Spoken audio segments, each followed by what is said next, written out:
कि सबसे ज्यादा भ्रष्ट जो है दिल्ली के अंदर अगर कोई है तो वो अरविंद केजरीवाल है। 12 साल पहले अरविंद केजरीवाल एक लिस्ट लेके डोलता था, जिस लिस्ट के अंदर वो कहता था बहन कुमारी मायावती और जो है मुलायम सिंह दोनों करप्ट हैं, और सबसे ज्यादा करप्ट लोगों की लिस्ट में रखा था, तो वो उसकी जातिवादी मानसिकता थी। हो सकता है समाजवादी पार्टी के लोग भूल जाए, लेकिन मैं शेड्यूल कास्ट कभी नहीं भूलूंगा। और दूसरी बात, आप कहते हैं ईमानदार, भारत के अंदर शायद ही कोई सा ऐसा मुख्यमंत्री होगा जो जेल गया हो, अबे नैतिकता के आधार पर इस्तीफा दे देते। और दिल्ली के वो दलित भी आज हैं जिन्हें इस ठगवाल ने सिर्फ 22 प्रतिज्ञा लेने के कारण निकाल दिया।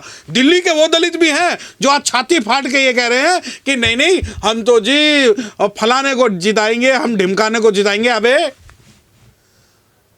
फ्री बिजली फ्री पानी में ही बेच दी अपनी इज्जत 2100 रुपए के चक्कर में। शीश महल से आपको भी दिक्कत है केजरीवाल के? ना मुझे कोई दिक्कत नहीं है। ना बिल्कुल मुझे कोई दिक्कत नहीं है। मैं तो ये चाहता हूं कि जितने भी केजरीवाल की पार्टी में हरिजन और दरिजन काम कर रहे हैं, सबके आगे हंडिया लगा के पीछे झाड़ू लगा के उन्हें वही रामराज के अंदर लेके जाए जो रामराज की संकल्पना जो है केजरीवाल दिखाना चाहता है। मुझे कोई दिक्कत नहीं है। दूसरी बात, अब आपको जी क्यों दिक्कत क्यों नहीं है? देखो जी, मेरे दिल्ली के बच्चों की जो शेड्यूल कास्ट के बच्चों की शिक्षा खा गई।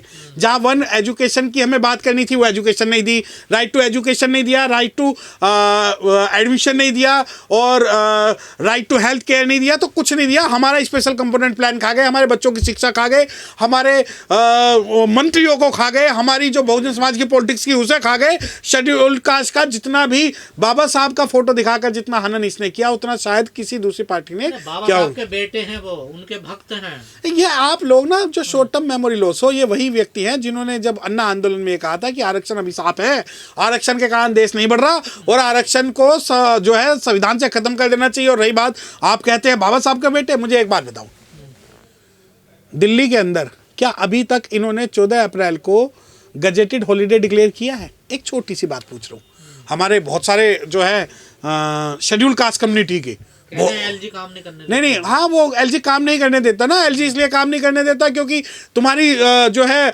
नूरा कुश्ती है, शेर का भाई बघेरा, एक कुछ दिन और दूसरा तेरा। एलजी काम नहीं कर। एलजी ने आपको किस काम के लिए रोका है? शेड्यूल कास्ट के लिए, ये बताएं। जो बच्चों का एक्सचेंज प्रोग्राम था वो आपने खत्म किया, जय भीम योजना वो आपने खत्म की, स्कॉलरशिप आपने खत्म की, और जहां स्कॉलरशिप की लिमिट ईडब्ल्यूएस के लिए 7 लाख है, वहीं शेड्यूल कास्ट के लिए 2.5 से 3 लाख है। बच्चों को स्कूलों में एडमिशन नहीं मिला। मैं एक बात बता रहा हूं, डीजी कैटेगरी होती है कि स्कूलों के अंदर, जानते हैं डीजी कैटेगरी? डीजी कैटेगरी एक वो कैटेगरी है जिसके अंदर हर शेड्यूल कास्ट जो है अपने बच्चों को प्राइवेट स्कूलों में पढ़ा सकता है फ्री में। जो डीजी का मतलब है डिप्राइव्ड ग्रुप, वो खत्म किया तो अरविंद केजरीवाल ने किया, और हमारे जो साइंस और कॉमर्स किए वो केजरीवाल ने किए। तो ये जो हमारे जो रीढ़ तोड़ने का जो काम कर रहा है, इसे आप किस प्रकार से बहुजन एजुकेशन पर सवाल उठाते हैं? पूरी दुनिया में तो दिल्ली एजुकेशन की चर्चा हो रही है। आप लगता है कोई नशा करके यहाँ मुझसे बात कर रहे हो? मैं आपको दिल्ली के 1000 स्कूल ऐसे दिखा सकता हूँ जहाँ भी आज भी बेसिक एमिनिटीज नहीं है। दिल्ली के अंदर ये स्विमिंग पूल इन्होंने एक आधे एग्जांपल के लिए बनाए हुए हैं कि 2 कमरे बना दिए, एक स्विमिंग पूल बना लिए। और जो सबसे बड़ा घोटाला है दिल्ली का, वो शिक्षा के मामले में है, शराब के मामले में नहीं है। शराब के मामले में तो सारे बरी होंगे ये। अरे ईमानदार कट्टर, मैं क्या कह रहा हूँ, शराब के मामले में सब बरी होंगे। और सबसे बड़ा जो घोटाला है वो एजुकेशन का घोटाला है, क्योंकि 2-4 स्कूल बना दिए। स्कूल बना के जो टीचर, आप ये देखिए कि पहले जो टीचर थे सरकारी स्कूल में, वो बच्चों को पढ़ाते थे, चाहे बहुत अच्छा पढ़ाए बहुत बुरा पढ़ाए। मैं खुद सरकारी स्कूल से पढ़ा हुआ, तो मेरा विश्वास है कि सरकारी स्कूल के जो टीचर है वो किसी भी मामले में कहीं तक भी वो कम नहीं है। परंतु आज सरकारी स्कूल के टीचरों की हालत क्या है?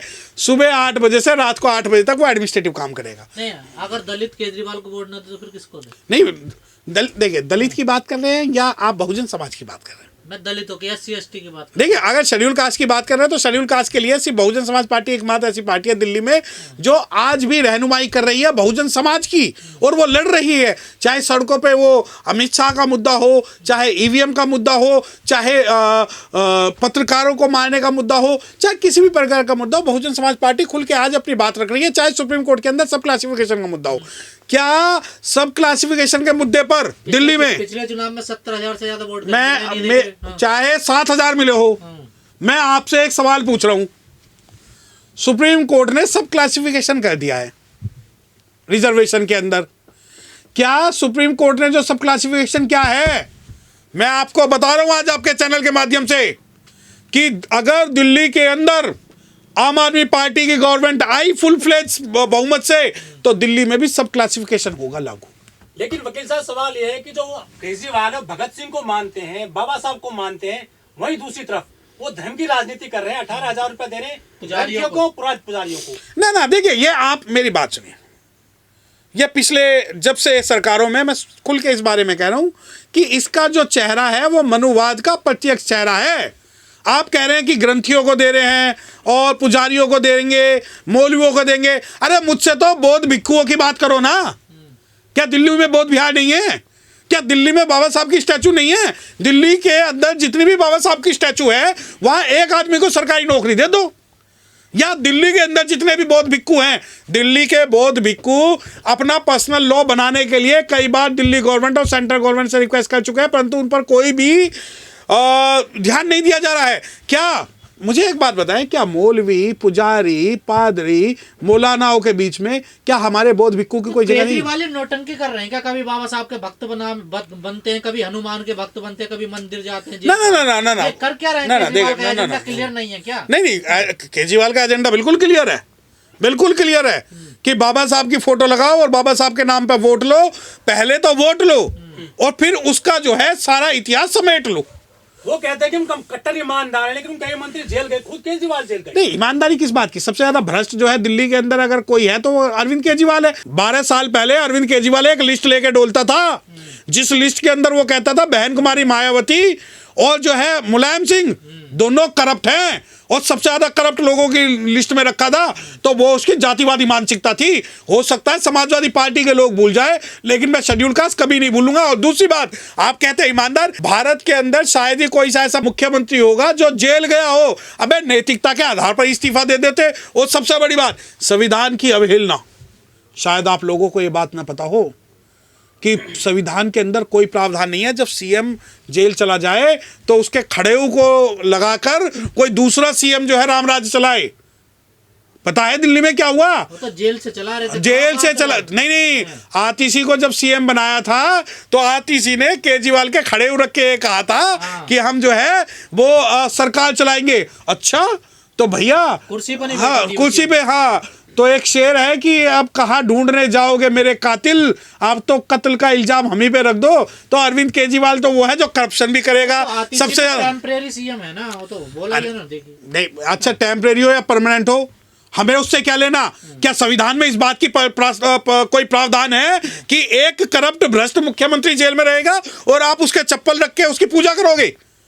क्या दिल्ली गवर्नमेंट को, और सुनिए ये इनकी नूरा कुश्ती है सेंट्रल गवर्नमेंट की और दिल्ली गवर्नमेंट की, दोनों ही सांपनाथ नागनाथ है। वरना सेंट्रल गवर्नमेंट को चाहिए था दिल्ली सरकार को टर्मिनेट करके यहाँ राष्ट्रपति शासन लगाती। केजरीवाल जी जेल गए, लेकिन उन्होंने अपनी जगह पर किसी दलित को, मुसलमान को सीएम नहीं बनाया। देखिए एक बात सुनिए, जब उन्होंने राज्यसभा में किसी को नहीं भेजा, जब उन्होंने अपनी कोर कमेटी में किसी शेड्यूल कास्ट को नहीं रखा, जब उन्होंने राजेंद्र पाल गौतम जी को बाहर का रास्ता दिखाया, जब उन्होंने राजकुमार आनंद को काम नहीं करने दिया गया, उसके बाद उन्होंने दिल्ली दंगों के अंदर जो उन्होंने अपना असली रूप दिखाया, उसके बावजूद भी अगर आप ये सोचते हैं कि जो मुख्यमंत्री है वो बड़ा ईमानदार है तो बिल्कुल गलत सोचते हैं। कट्टर ईमानदार है वो। काय का ईमानदार? अरे हमारा जल जंगल जमीन, हमारा स्पेशल कंपोनेंट प्लान, हमारी शिक्षा, हमारा बजट खा के तुम्हारे जो है कट्टरता दिखा रहे हो। आपको शायद ये नहीं पता कि दिल्ली के अंदर अगर स्पेशल कंपोनेंट प्लान पिछले 10 साल के अंदर ये केजरीवाल लागू कर देता। SC/ST का जब पैसा खा गया केजरीवाल, तो फिर SC/ST को समझ में क्यों नहीं आ रही? ना इन्हें समझ में नहीं आएगी। इन्हें चाहिए फ्री बिजली, फ्री पानी। उन्हें ये बात समझ में नहीं आई। 200 रुपए की फ्री बिजली पानी चाहिए। हाँ बस वो देखिए, लाखों का पैसा गबन कर गया। मैं आपको बता रहा हूँ, आज मैं रिसर्च करके इस बारे में बात बता रहा हूँ। सुनिए, अब आपके दर्शकों से कहना चाहता हूँ, लिख लेना कहीं। बच्चों की शिक्षा का सारा पैसा ये खा गए। बच्चों की शेड्यूल कास्ट बच्चों को विदेश जाने का पैसा ये खा गए। शेड्यूल कास्ट बच्चों को कोचिंग देने का पैसा ये खा गए।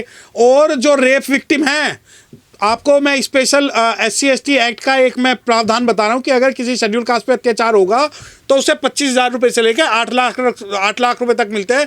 जैसे मर्डर और रेप में 8 लाख रुपए का प्रावधान है। दिल्ली गवर्नमेंट ने मना कर दिया कि हमारे पास शेड्यूल्ड कास्ट को अत्याचार होने की स्थिति में पैसे देने के पैसे ही नहीं है, हमारे पास बजट ही नहीं है। तो दिल्ली के अंदर अगर किसी भी SC ST पर कोई भी अत्याचार होगा तो दिल्ली गवर्नमेंट उसे पैसा नहीं देगी। तो हमारा पैसा खा के तुम काहे की ईमानदारी दिखा रहे हो, और हमारे लोग नहीं समझेंगे। देखिए मैं खुल के कह रहा हूँ, मुझे हो सकता है कि कुछ लोग टारगेट करें इस वीडियो के बाद।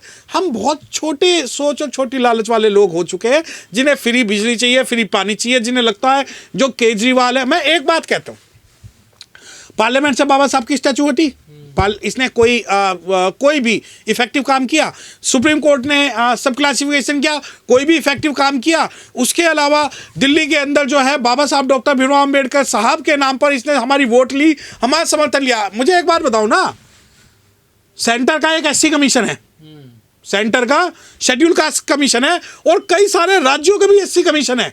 दिल्ली के अंदर SC कमीशन बनाने का प्रपोजल पिछले कई सालों से लंबित पड़ा हुआ है। तुम्हारे पास करप्शन का पैसा खाने का बहुत बड़ा आपके पास सिस्टम है, आपके पास दारू का हड़प करने का बहुत सारा सिस्टम है, आपके पास एजुकेशन का बहुत बड़ा सिस्टम है। आपके पास इतना सा अमाउंट नहीं है कि आप शेड्यूल कास्ट कमीशन बना सके, जो शेड्यूल कास्ट, दिल्ली के शेड्यूल कास्ट के अधिकारों की रक्षा की बात कम से कम विधानसभा में उठा सके। आज दिल्ली के पास अपना कोई भी ऐसा कद्दावर शेड्यूल कास्ट नेता नहीं है जो अपने समाज की बात प्रमुखता से विधानसभा में उठा सके। कह रहे 2100 रुपए देंगे, दिल्ली में यदि सरकार आती है फिर से हमारी 25 में, लेकिन जो 1000 रुपए नहीं दे पाए पंजाब में महिलाओं को। देखिए 2100 रुपए, आपको पता है लगभग 48 अरब महीने का बजट होगा। आज दिल्ली पे 40,000 करोड़ रुपए का शायद जो है वो है कर्जा, 48 अरब रुपए महीना। ओ भैया, अरे बनिया है वो ना, मुझे किसी की जाति से कोई लेना देना नहीं। बनिया, देखे बनिया नहीं है वो मनुवादी है। मनुवादी के नजरों में चाहे ब्राह्मण हो, चाहे बनिया हो, चाहे क्षत्रिय हो, चाहे शूद्र हो, जो जाति विशेष की सुप्रीमता रखता है वो व्यक्ति जो है मनुवादी है। अब रही बात दूसरी कि भाई कहाँ से 2148 अरब रुपए का मतलब जानते हैं? प्रति महीना हम लेंगे तो मान लो मैंने अप्लाई किया, मैंने लिया 2100 रुपये, मैं ले तो रहा हूँ 2100 रुपये, लेकिन मेरे ऊपर कर्जा हो जाएगा 5000 का, और वो अंततः मैं नहीं दूंगा तो मेरी औलादें देंगी। वो बिजली के रूप में देंगी, पानी के रूप में देंगी, श्रम के रूप में देंगी,